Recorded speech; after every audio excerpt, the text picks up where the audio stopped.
ছেলেরা ভালোবাসার কি বোঝে?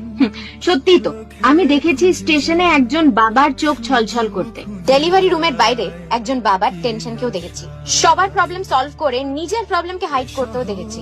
কোন মেয়েকে দেখেছো একটা বেকার ছেলের দায়িত্ব নিতে? কিন্তু একটা ছেলেকে সেই দায়িত্ব নিতেও দেখেছি। সেফলি একটা মেয়েকে ঘরে পৌঁছে দিতেও দেখেছি। বোনের বিয়ের জন্য একজন ভাইকে তার ফেভারিট বাইককেও স্যাক্রিফাইস করতে দেখেছি। একটা পুরানো স্কুটারকে 25 বছর ধরে চালাতে দেখেছি, কারণ সে একটা স্কুটারকেও নিজের ফ্যামিলি মনে করে।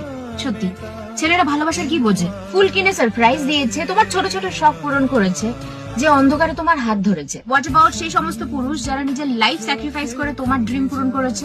একটা মেয়ে যখন চাকরি পায় সেভাবে আমি একা থাকবো, ইন্ডিপেন্ডেন্ট থাকবো, কিন্তু একটা ছেলে যখন চাকরি পায় সেভাবে একটা সুন্দর ফ্যামিলি তৈরি করব। সত্যি, একজন পুরুষের ভালোবাসা দেখা যায়, কারণ তারা দেখায় না, তারা শুধু সাইলেন্টলি তাদের ফ্যামিলির জন্য করেছে। কে বলে গো একটা ছেলের লাইফ ইজি? তাকে সবসময় তার চাকরি বা ব্যাংক ব্যালেন্স নিয়ে জাজ করা হচ্ছে। কাঁধো পে জিম্মেদারিয়াঁ লেকে চলতে হো তো মর্দ হো তুম। পরিবারের দায়িত্ব পালন করার জন্য নিজের স্বপ্নটাকেও স্যাক্রিফাইস করতে হয়েছে একজন পুরুষকে। সারা জীবন ছেলে মেয়ের জন্য নিজের সাধ্যের বাইরে গিয়ে সবকিছু করার পরও একজন বাবাকে শুনতে হয় যে তুমি আমার জন্য কি করেছো, কি করেছো তুমি আমার জন্য। কিন্তু একটা কথা বলো, যে যতটুকুই বা সে তোমার জন্য করেছে, অতটুকুই বা তোমার জন্য কে করতো? এই দুনিয়ায় আজকাল কে কার জন্য কি করে? নিঃস্বার্থভাবে এটা একজন ছেলেই করতে পারে, যারা সংসারের বোঝা নিয়ে চলে। সত্যি, একজন পুরুষের স্যাক্রিফাইসের কথা কতজনই বা বলে।